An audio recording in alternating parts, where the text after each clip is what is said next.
NFTs 2 years ago. So, or actually, I don't know, it might be three now. Wax has been around for a long time, and I collect on wax and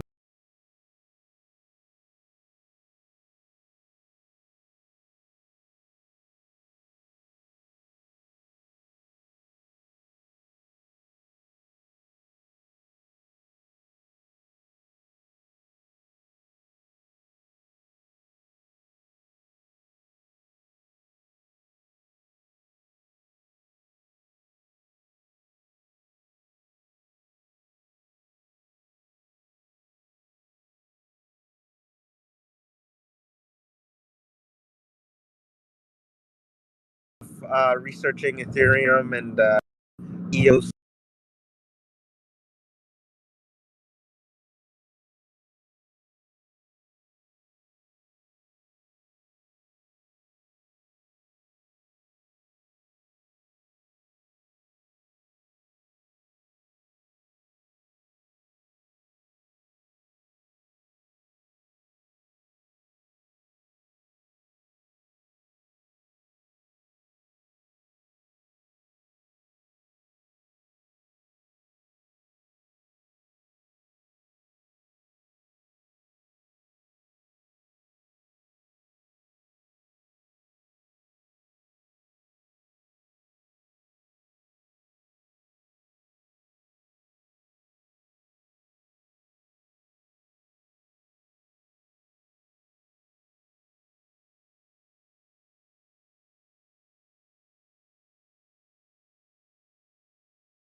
I feel like I've kind of I'm that kid who fell in the pool and learned how to swim, but it's been an awesome journey so far.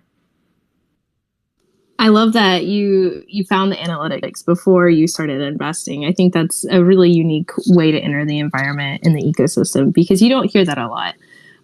So really, you touched on this a little bit about reading macro trends. Would you mind briefly running us down what CryptoSlam offers for its users and what it really is? Shnazzy, could we invite Huda up on stage? Is that possible? Yeah, for sure. Yeah, so just a brief intro with Huda. He's our NFT relations strategist, and he's just an awesome guy.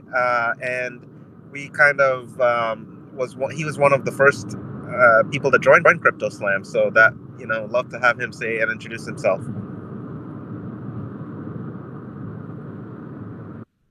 Okay, I had sent the invite up. Let's see.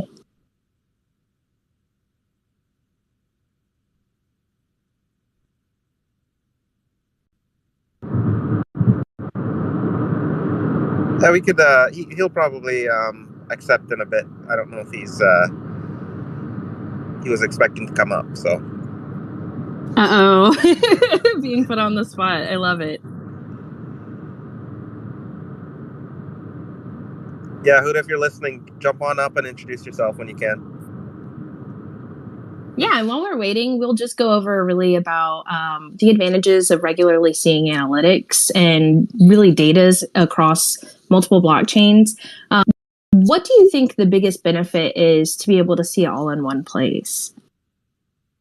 I think it's like the simplicity. I just came back from a conference and people people there have all different types of projects they're interested in on different chains, and it's just not a Maxi's world anymore. It's like it's people have different reasons for being on different chains. They have different experiences, and that's what CryptoSlam has done from the beginning, is just be multi-chain, because it really is multi-community, and sometimes people go from one community to another, or they're in both communities at the same time. So it's I don't think that everyone's unique to a blockchain and they just stick there.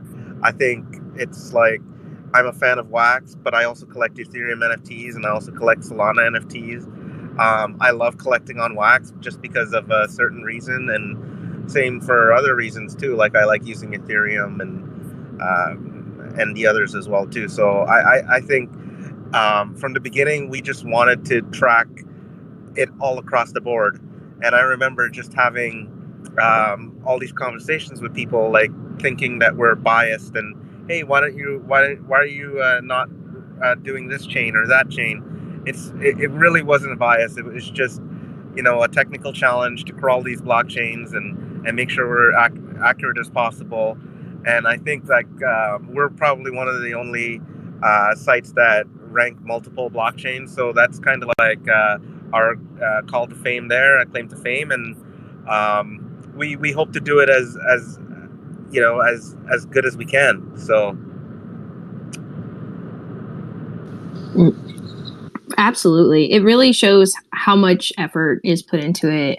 Whenever you go through the website itself, and you get to see the different collections, you get to see the different volumes, and the volumes show up and rank projects not based on what blockchain they're in. It's completely separate, and that you're able to see all of the different assets that are available. And I think you guys even have a drop section too for upcoming drops that people are anticipating are going to be really fun. And I think that's such an important dynamic to have, to show people that there are other options and that there are people building incredible projects everywhere you look, really.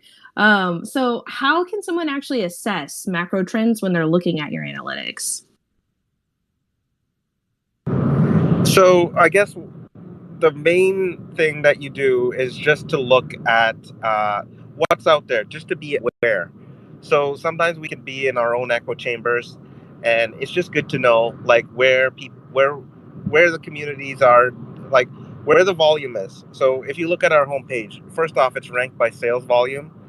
That doesn't necessarily is not the best success indicator, but it is one of them, and you can see.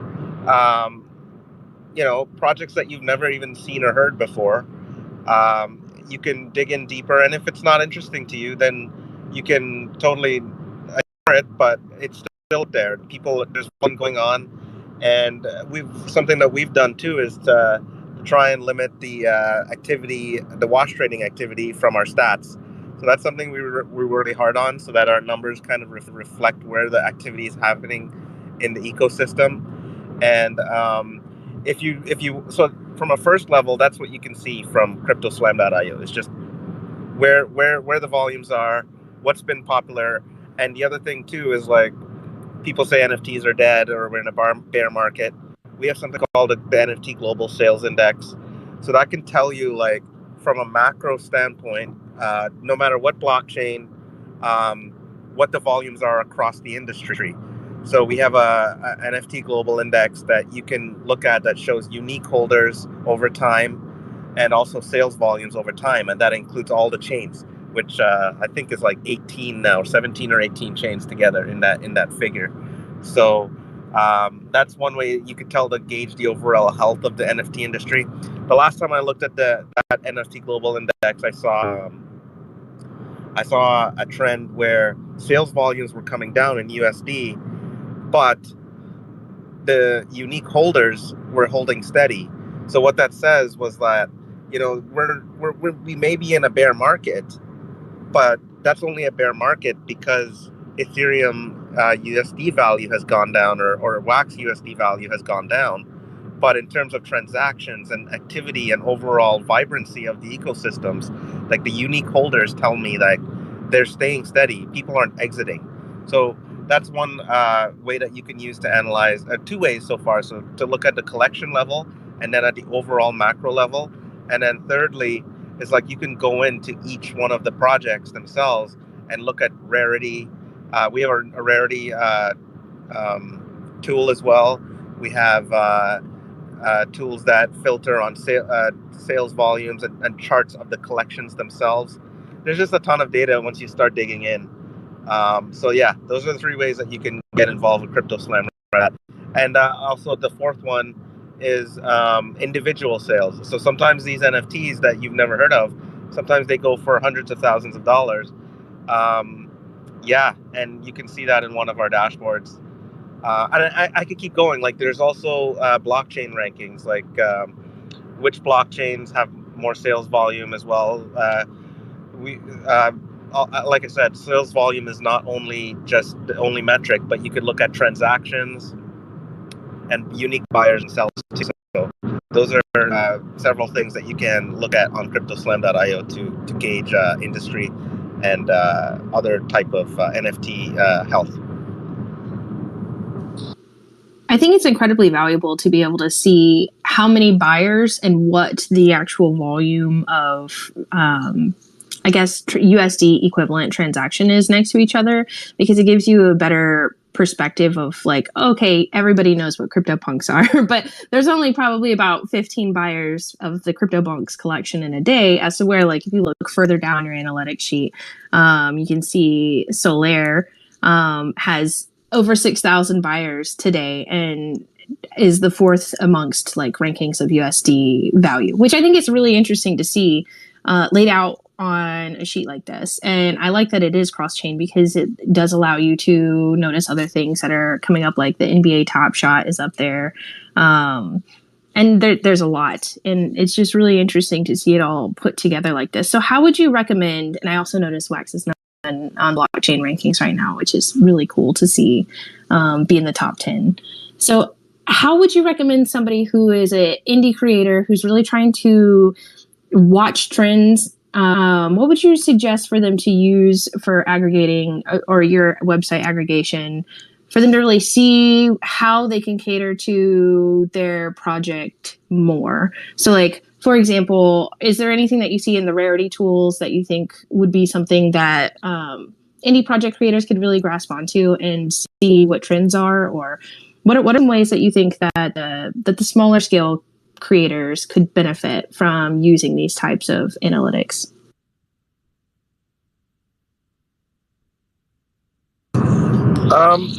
Definitely seeing what people like. So if you look at unique holders, if you look at sales volume over 30 days, or if you look at all-time volumes, you can tell where people like to put their money in, and just look at the type of project and, go to Discord, go to their Telegrams, and find out what is it that people find attractive and appealing about these projects. Like, not all of it is like the top collections on our leaderboard over all time, for example. You could see, projects like Axie Infinity. I think Alien Worlds is up there somewhere. So Rare, a lot of other, BAYC, PFP projects. And you can see, like, what are the trends? Some are sports collectibles, some are games, some are access tokens. So I just think that it's good you could use that to do research, to find out what are the top projects, what are they doing? Is it for example, art too as well? Like you see FX Hash and Art Blocks up there as well. What are they doing that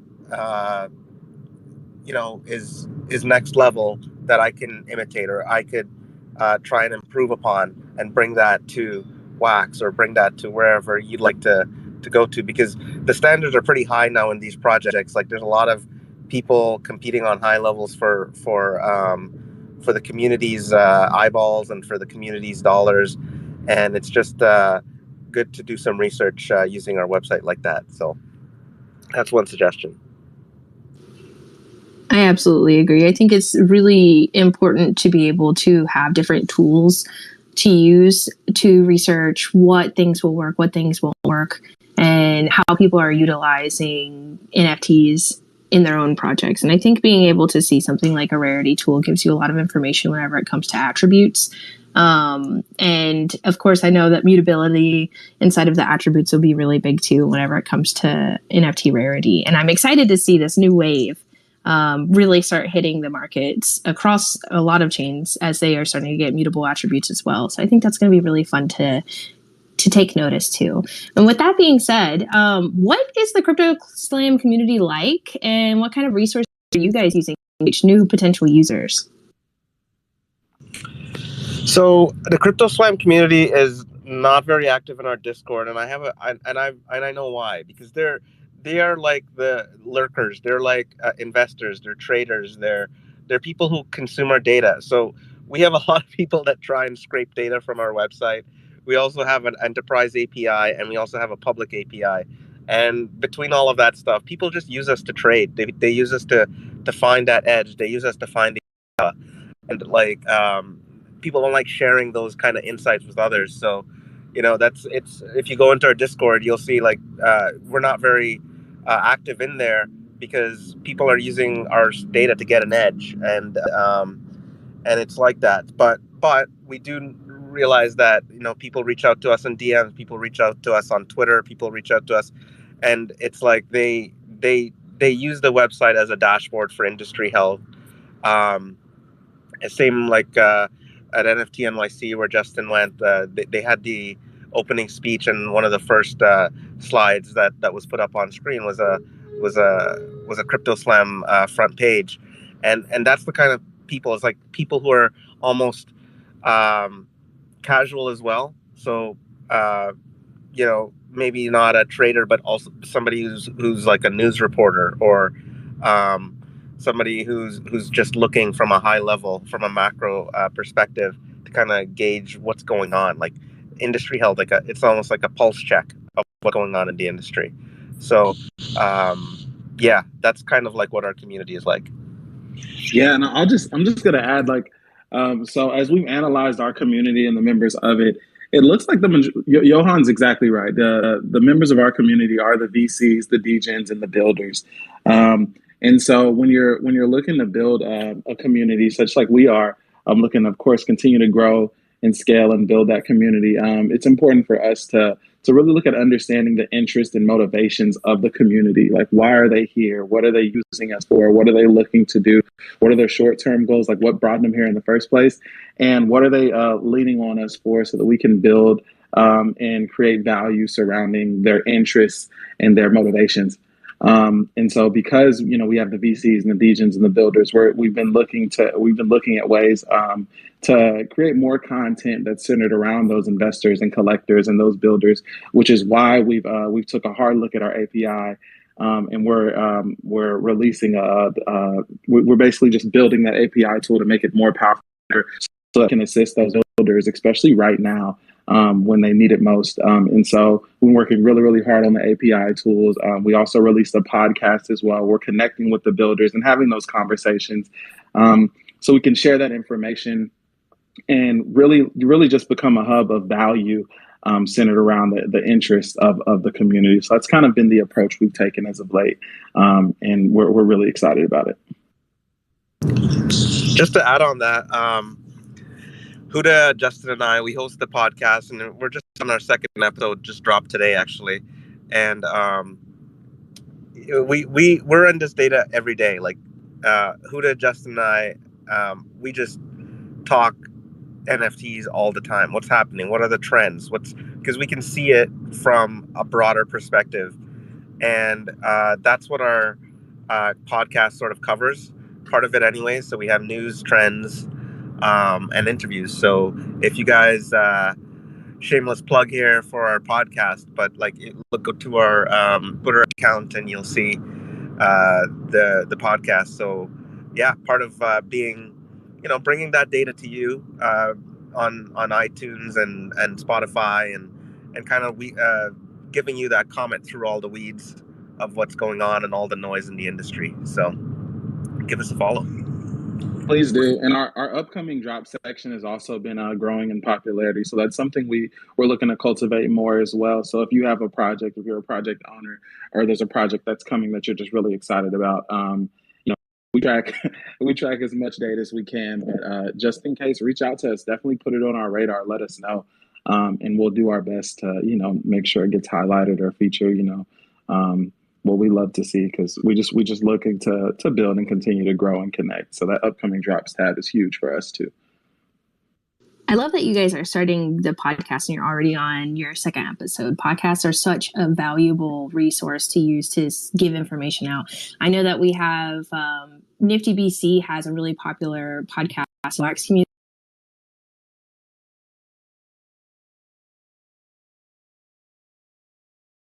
And so does Miss Crypto.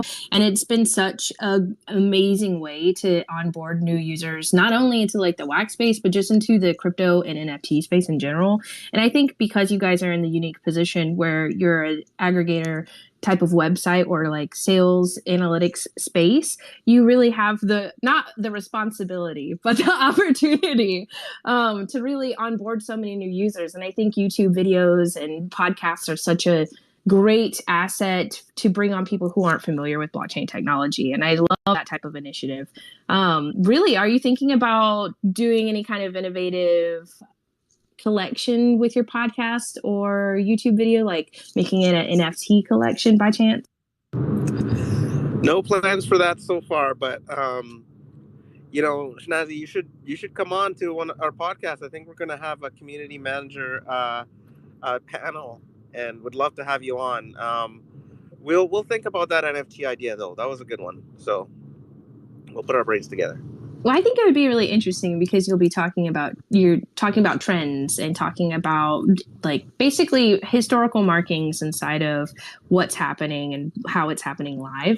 And I think that blogging and vlogging in the NFT space is going to be really big soon, because you look at like the history of where the website, like what happened after the .com bubble, and it was really the attack of the bloggers.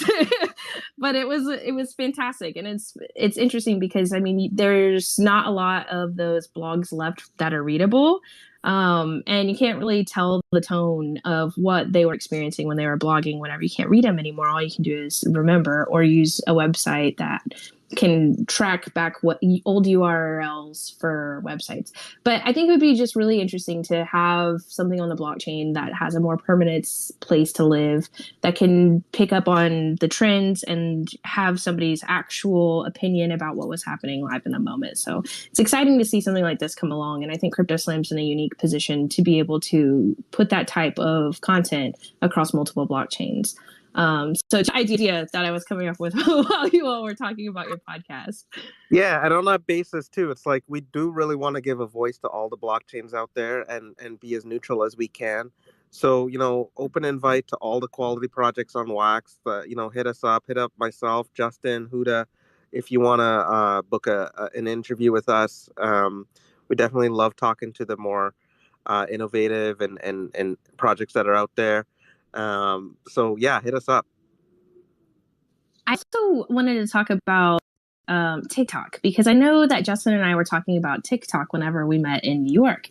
And I thought it was really interesting because he even did a recording of me for a TikTok, and it was live and I had no preparation for it. I hope it went over well. But with that being said, how do you think that the trends function on TikTok, and how do you think that we can get NFT creators to really utilize the trends and analytics to their advantage whenever it comes to the video content creation? Because TikTok really is the most website out of any websites right now. Sure. And I think that's a great question. And honestly, I feel like the NFT space still has yet to truly migrate and take over TikTok. It's such an amazing opportunity for organic growth, none like we've seen on any other social media platform thus far. So I've been able to scale and build several different TikTok pages in my professional lifetime. And so now moving on to this, building out this page with CryptoSlam, we're still in the very early stages. However, I think ultimately it's really about finding that happy medium between providing value and then entertainment. So social media and TikTok is a very trendy app. So it's definitely very, very high on the entertainment value. But if you can actually provide value by taking those trends and somehow interjecting your niche specific information or something relatable to people in the NFT market or to your target audience in general, I think that's how that's really stand out. So you hop on those trends and then just put your creative hat on and really just figure out how can I take this trend and point it back to NFTs, or how can I take this trend and point it back to my collection. But you don't only have to do trends as well. So if you're not a dancer, if you dance awkwardly, that doesn't mean learn every TikTok dance. Um, Definitely be yourself. And there are other trends that you can do that don't have any dancing required. Some of them you're literally just you're using trending audio and putting words on the screen or a picture or pictures on the screen. Some of them you're more so like acting roles from popular sitcoms, TV shows, and movies, for example. But again, it's really just about being creative, figuring out a way to take that trend and repurpose it for your niche audience. And then, secondly, I think it's two-part. In that you don't only want to do trends, you also want a healthy mix of adding value by creating original content as well.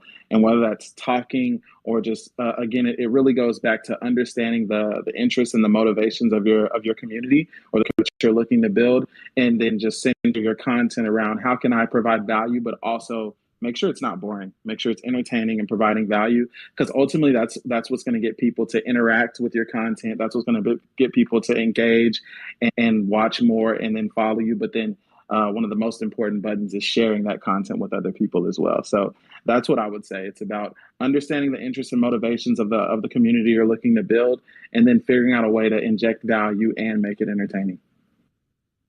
I love that you mentioned specifically creating value and making it entertaining. And I like that a lot of the content creators inside of Wax are really the collectors as well. So like a lot of the people inside of this call listening into us have collections of their own, whether it be games or art. And you can really even do something like just an explanation of your game. You can do things from like showing a video montage of how you created your art piece. I know if you use Procreate, you can actually download and export the time-lapse file. And it's really exciting because on Wax, you can give away NFTs for free too. So I think that's another way you can incorporate value into something like video content on TikTok.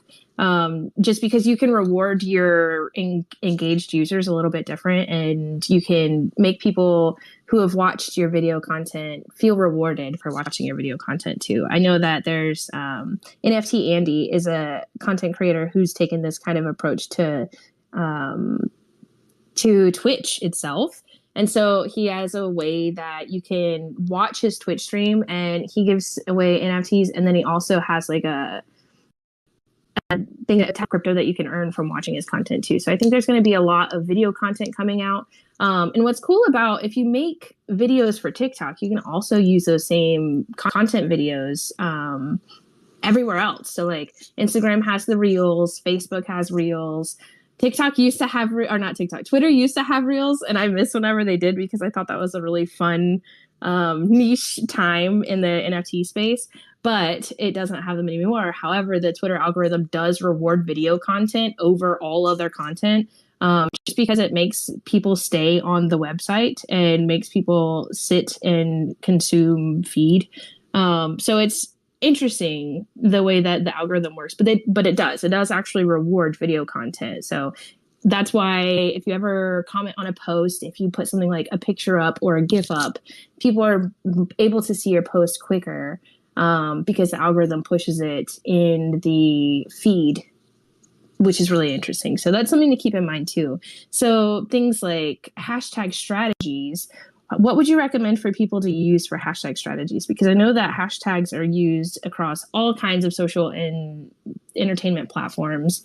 So what are some of the trending hashtags that you guys have seen? Because I know that you're hot on the beat with your podcasts and your TikToks, and you're building up the audience on Twitter itself. What have you really been seeing about hashtag use cases and how we can better optimize them as creators? Great question. And ultimately, it kind of depends on the platform and It's really about understanding the different algorithms. But ultimately, when it comes to hashtag strategies, I primarily use hashtags for two different reasons. The first is because the algorithm does not watch your content. It can leverage hashtags to figure out what bucket your content should go in, and then determine what audience to show that content to. So hashtags are simply a way of you raising your hand and saying, this piece of content is about NFTs, or this piece of content is about wax, or this piece of you get what I'm saying. Like, so you essentially use hashtags to to essentially self-identify the piece of content that you're promoting, or that you're releasing rather, with the algorithm itself. Then the other type of hashtag that we like to use are hashtags that will allow you visibility to your audience. So each of these social media platforms today have some type of search function, that search index, similar to what Google has when you go to Google's homepage and you search, right? So you want to leverage a combination of not only hashtags that get your content in the right content buckets for the algorithm, but also what is your audience likely going to be searching for. So if your audience, you want to think about that in terms of how does your audience speak. So when it comes to crypto projects, for example, a hashtag low market cap or something like that will just because that's the language of the audience that is looking for that type of content. Or for NFTs, a hashtag upcoming drops can do you really, really well, because people are going to be going to that search engine and typing that type of information into the search. And so you want to populate for those type of hashtags. So I would say develop a hashtag strategy that's a little bit two-part. One part is focusing on making sure you're popping up for the algorithm, and the algorithm knows where to place your content and who to show that to. And then the second piece is just use the hashtags that fit the bill of the audience that would be searching for you but didn't know you existed yet. I love that you mentioned the upcoming drops idea, and also the market cap. I think that that's going to be really interesting to see how the wax community really utilizes. They've been very good about using the wax specific NFT hashtags, but I think that you're right. I think being able to reach a larger audience will be really beneficial for everybody inside of the wax community and everybody inside of NFTs in general, just because they'll be able to see what kind of cool content our creators are really making.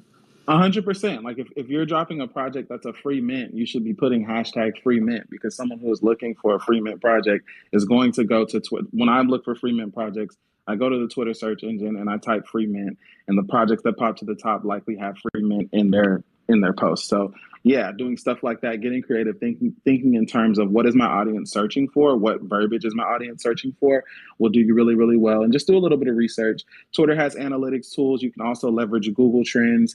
Google's the largest search engine in the world, and they also own the second largest search engine in the world, which is YouTube. So leveraging those search trends to figure out, which type of wording should I use, NFT photos, or should I use photo NFT or photo. So you just kind of leverage some of those analytics tools to figure out which hashtags are populating the most traffic, and then take it a step further by putting those hashtags in the search engine and seeing what types of content is popping up for those hashtags to see what you're going to be competing against as well. I'm so grateful that I have you on, because this is really valuable content, and we haven't gotten to go over topics like this in the Twitter space yet. We've talked about marketing a lot in the past, but this is a different type of marketing, because you're able to actually, you've experienced different things like building up a TikTok following, so you understand different concepts behind the marketing strategies. With that being said, really advertising in the NFT space is just so different than advertising in traditional Web2, because you go from having like straight to market traditionally to like straight to community.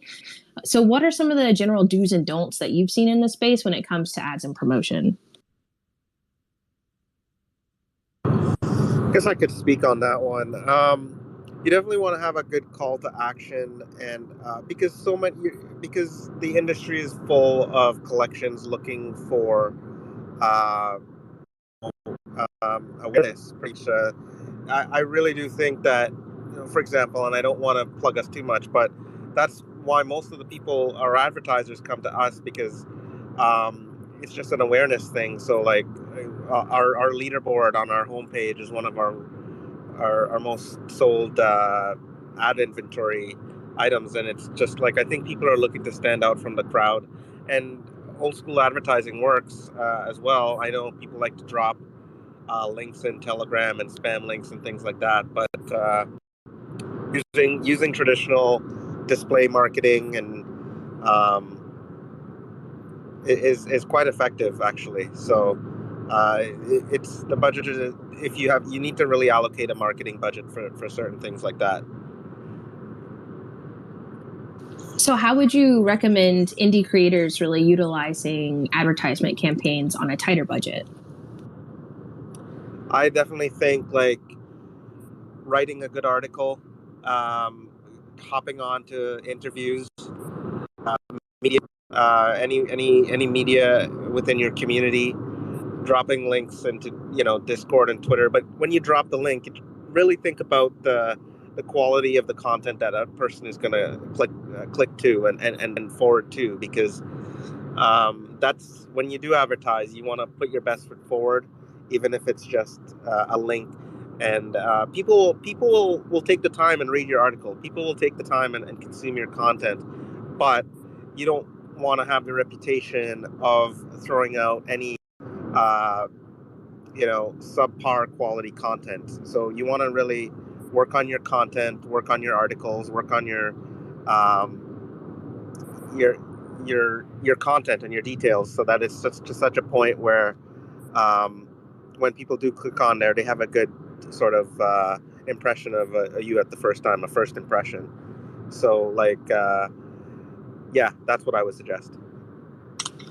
Yep. I'll add on to that. One thing that I'm going to say is, it's so important to really understand your audience and understand where does your audience live? Where do they go? What websites are they on?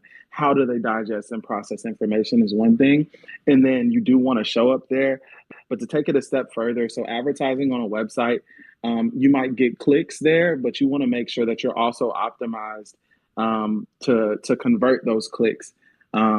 So what I mean by that is make sure.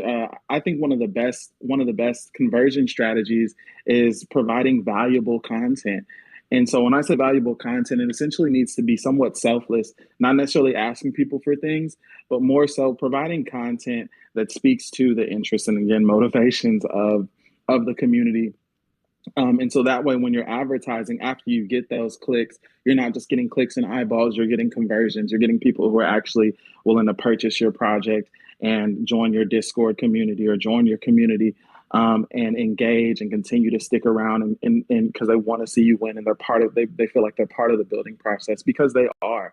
So I feel like one of the best things you can do with your advertising strategy is just make sure that you're not only optimized on the front end to make sure you're in the right position and showing up in the right places, such as advertising in the right spots. But also make sure that after, so when someone clicks that link, just think about it full cycle. After someone clicks my link, what are they going to see? What are we doing after this, after I guess, earning that click to make sure we're converting that audience on the back end?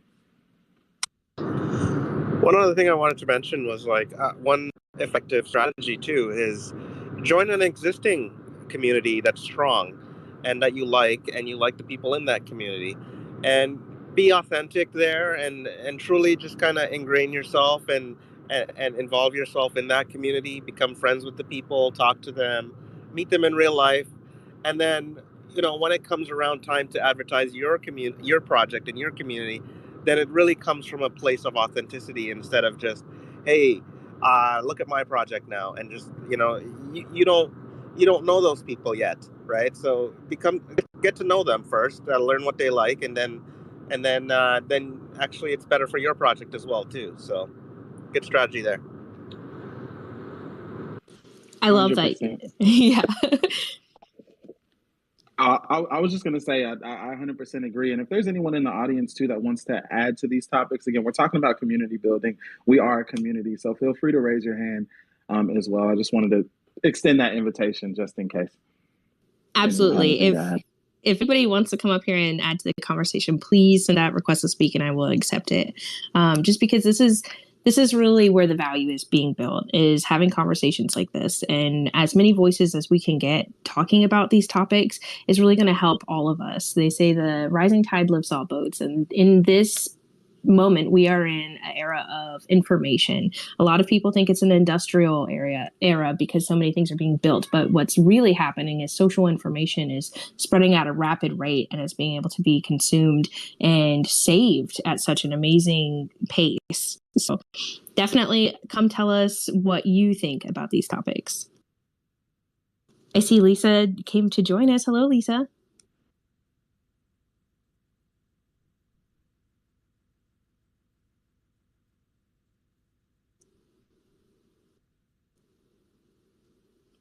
Lisa? Oh, sorry. My mic was off. I was just saying, since you mentioned Rising Tide, since I sent the request, we're helping a band called Rising Tide mint some NFTs coming soon. So since that was a coincidence, I'll give them a plug.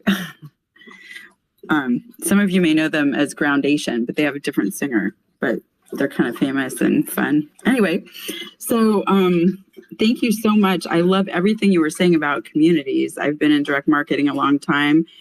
And I have said so many times this week to people, think about each separate audience or community you're speaking with and think about the path to bring them along. And then collectively, it'll, be a lot of experiences of value. So I just wanted to echo that. And I wanted to let everyone know about JR's Lands, which just started, jrslands.com. He's the #1 landowner in Alien Worlds and many games, as you all may know. And he's having mining events, and he's sharing the TLM with communities. So if you request to do a drop in a week, he'll split the TLM for mining that week with you as a community. And then the NFTs are getting dropped, one from the community and one from his circus every week. And many of those will have utility for either game fuel or tools or real world goods or Alien Worlds tools. So I'm super excited, and I wanted to invite any communities who would like to do drops. There is a form on there, or you can message me in Telegram at Lisa Chandler, and I'll get it to you. But they are booking up throughout the year, but it'll keep going. And it's so far, it seems like it's well received in the Alien Worlds chats and from the communities we've just started. This is the second week. So if you mine at the top of the hour and you're one of the first 10, you get our vending machine NFT this week plus circus tickets. So we're also going to be having some fun with the circus theme, which is a lot like crypto, believe it or not, but we'll get into that lore and have some parties. And anyone who wants to come help plan that, we have a tent in Minecraft in the Uplift world, and we're going to do some fun stuff, hopefully. So lots of experiments, and whack, Crypto Slam, your ads work. They're expensive, but they do work. Lisa, you guys were one of our first customers way back in the day, huh? And it's really funny how actually small this community is too, and because I think JR could probably speak for himself, but him and I got to know each other when we were doing a EOS Go podcast, and he learned about DAC with the founders of Alien World. Yeah, way back in 2017 or something like that. So that's how he came to know Alien Worlds and trusted you guys to invest in your project. So it's like, it really is a small community out here, and amazing. It is really amazing. So that's why I never break any bridges with people in crypto. We do the best we can, right? And it's really funny because JR, we told our story on the Uplifters earlier this week or I've lost track of the weeks, and you guys should get on there too and do that. But it's so interesting, and I'm asking everyone, well, how did you meet JR? And everyone's like, oh, anything for JR, anything. And I'm like, wait, how has he endeared himself to so many people? And how did I get so lucky to help build his metaverse? Right? But he's truly beloved. And so I think he did mention that. He was telling a story, and I think he did mention that. So it'd be so fun to, I don't know if you guys are still doing, you're doing the podcast now. Let's go on the podcast and talk about it. Yeah, let's have guys on soon. Yeah, it's such a great time. He's so excited too. And he's like into the data and checking things and like sharing things and into it and talking to people. And it's it's really fun. And so many communities are like, oh, it's so fun to see the excitement come back. And, you know, really, like, the more we think about it, like, Alien Worlds is, I mean, I'm not working there at the moment, but like, I still play, and this is how I play, right? And it's a great community gaming platform. And so are the other games, right? But this is a good example of, we don't need them to build any technology. We just, you know, built some stuff, a web page and some ideas, and got some NFTs, you know, I mean, like, and minted, you know, it's like anyone can do it and collab with others and have some fun. And, you know, it's a time somewhat of low expectation, which is nice, but like, there's a lot of fun coming out of it, and we'll see about the rest of it, how it turns out. But funny thing too, I did a test of some advertising, and the top related search result coming back was Minecraft. So whatever that means, just wanted to pass that on. But Just to yeah, echo what you said about the bear market, well, like, I think you were alluding to it. Like, right now, it's a time to build, but it's also a time to build, you know, the most important thing, which is your community, and, you know, Yeah. just be a venue for where people can have fun and connect and do cool things. So I think that's a great thing that you just said. well, honestly, that's how we made a lot of money before. So why not do the same thing in a different, you know what I mean? I mean, we got into this to play. I mean, and because we have, I think collectively, on the average, we have shared values of having better ways of systems on Earth, right? And so obviously a lot of people got playing Alien Worlds, a simulation of Earth's economy where we can test out anything we want, right? Surprise, surprise. But, you know, those shared values are super important, but also like experimenting and trying things. And I've been such a privilege to get to watch so many people create and do things, so many different things. Even in the weekly drops we're doing, like the mechanics and the rewards and the real life, like, it's all a little bit different, but it's setting examples for other people to then copy and test and grow. And so I'm pretty excited, and, you know, hopefully the near 8 billion people on the planet will have some tokens to play with and eat with and do things with, and we'll have more freedom and choice, I'm hoping. Thank you all for everything you're doing. Great to meet those of you I don't yet know, and thank you for the time. Thank you for coming up. I think that you've added a lot of value, especially everything that you said about collaborations and being able to create value for other collections within your collection itself. And I genuinely believe that this is the direction that blockchain is going to be going in. Whenever it comes to like the idea of what a metaverse is, it's really going to have to require a space where multiple blockchains will be able to have cases and utility for different projects, and each project's having different use cases and utility for their own NFT assets and other NFT assets outside of it. I know the Wax Fam is incredibly passionate about collaborations, and I love to see it, and I love to see how you guys are expanding in your own project to really just cater to this type of ecosystem. Sorry, Mickey just requested. I think we had approved it. But collaborations in this space are really the driving force to work together and to think together. And it's really beautiful to see how everybody uses it. 100%. Speaking of collaborations, I just want to mention this while it's on my head real quick, because we haven't yet in this space. We are doing a giveaway, so make sure that I have a pinned tweet. I think it's the one in the middle. Make sure that you go ahead and enter our Gleam campaign to win our NFT giveaway. We're giving away 3 Wax NFTs, so make sure you all enter. I just wanted to make sure I mentioned that. I think the giveaway is closing in about 30 minutes, maybe 5, so we got some time. Yeah, so those who are interested in that, there's a rare Million on Mars solar panel, which is first generation, a Garbage Pail Kid, OS1 Prism, and a Boba Fett Gold uncommon. So nothing to scoff at there, so please enter. Yes, I think that these are classic NFTs in Reasonable Wax well. So definitely, please, everybody enter. I know Miggy came up and he usually has really great insight too. So I'm curious to see what sparked him to want to come talk to us today. Hey, what's up? Thanks for having me on. No, just the topic, is definitely something that I've been very actively, engaged with, really trying to help projects connect, with this continually growing community. And my whole experience in this entire space, has been connecting with people, and fostering relationships and developing smaller, little groups and smaller communities. So currently I'm working for 2 different gaming studios, and I'm working as both their community lead to help them, enter into this new space, especially in the gaming area. And so one of the things that they're really concerned with is like Discord stuff.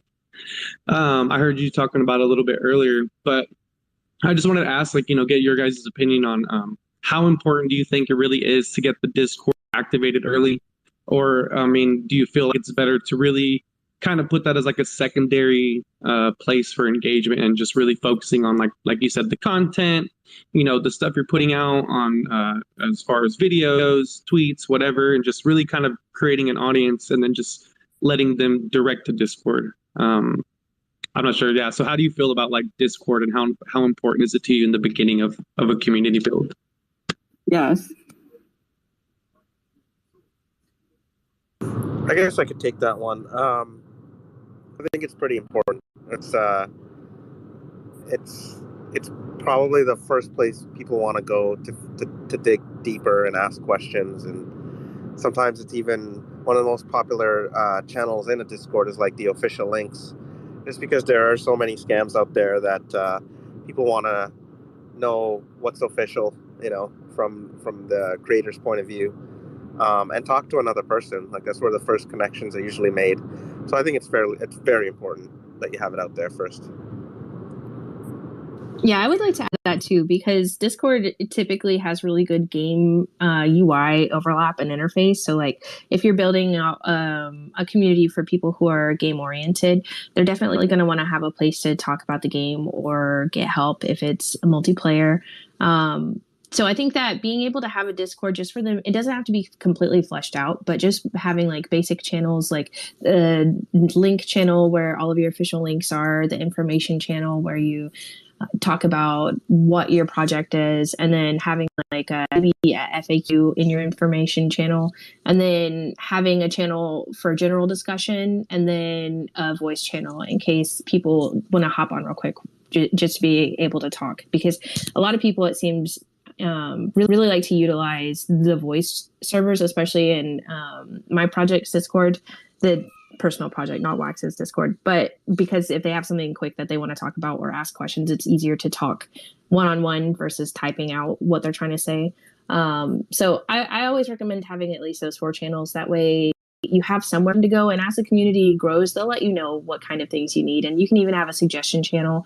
But just having a Discord helps have that intimate person-to-person connection with your community, and really being able to see and be alerted whenever they're trying to give you something of value as feedback. No, I love that. And if you can also, what are some good like best practices? Sorry, Crypto Slam, I didn't mean to cut you off. I'll let you answer the question too. But yeah, if you follow up with some like best practices on getting people to a Discord.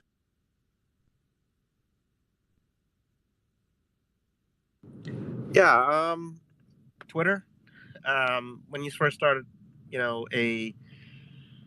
unfortunately or fortunately, I think Twitter and Discord are the powerhouses of NFTs right now. So, while TikTok is up and coming, and that's appealing to a different demographic, I think Twitter and Discord are definitely the places that you need to be right now. So if it's not Discord, it's Twitter. If it's not Twitter, it's Discord.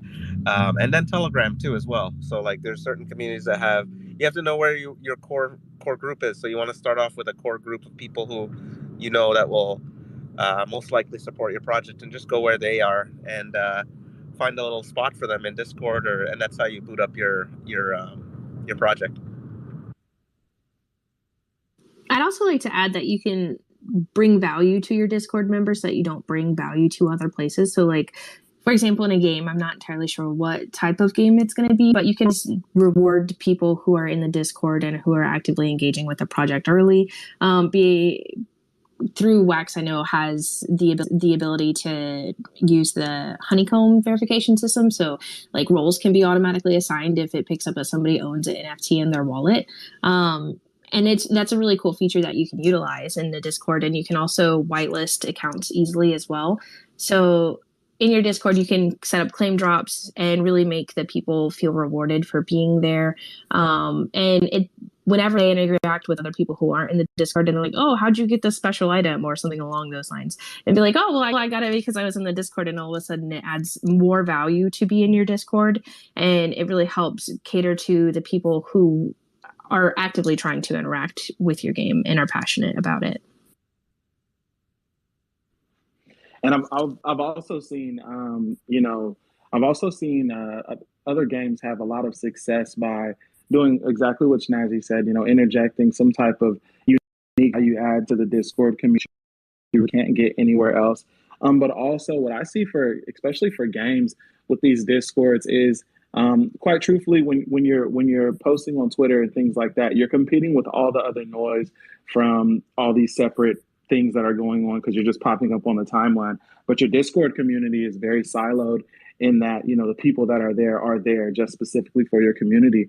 So let's say if your game rolls out an Easter egg or something like that, you're going to find that your Discord community are going to be in contact with one another, trying to figure out how to find this Easter egg that you dropped. Or if you have a tournament or something like that, again, you're going to have a lot more activity, or you're going to be able to incentivize more activity in the Discord, and not have to compete with all the noise that's outside of the Discord that you'll find with other social media channels. So I think really leveraging that aspect of Discord can be very, very powerful, and you can drive traffic to the Discord by doing some doing some type of exclusive drops or exclusive value adds in Discord alone. And also Discord, you can do a lot with like bots, for example. So one thing crypto's been able to do is partner with different gaming communities to develop custom Discord bots where a community member can just enter a simple / command and get all the blockchain information on their NFT.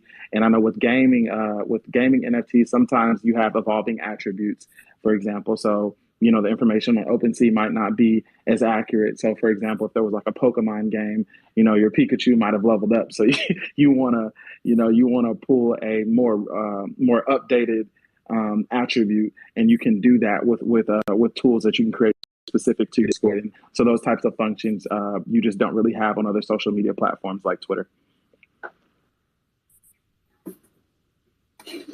Also, remember your community managers. In my experience, they make all the difference in the world, and they have the know-how.